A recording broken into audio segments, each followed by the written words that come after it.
Hi everyone, welcome back to Jenny Thermal Crazy Kitchen.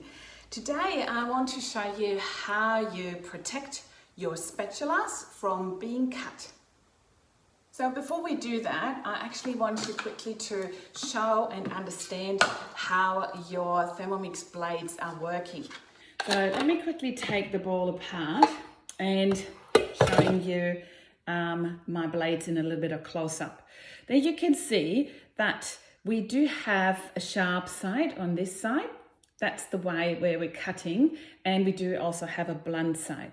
So basically, common sense, if you go ahead with your spatula and you're touching the sharp side over time, what will happen is that your spatula will be cut. All right, so the idea is that we're going to touch the spatula only on the back side of the blades. And the way we're doing this is, wait for it. Ta-da! We are going clockwise. All right, so when we're going down and we're scraping our food or our dip down to the bottom, what we want to do is we want to go clockwise when we are scraping down the bottom.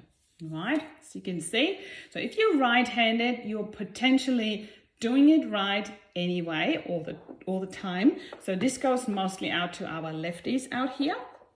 My daughter's a lefty, so I know exactly where my little cuts are coming from.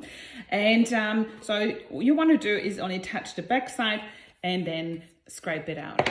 And the same applies to obviously any other soft spatula that you are using. Same here, just make sure you always go clockwise. I hope you enjoyed this little quick tip today, and I hope I see you back soon. Bye.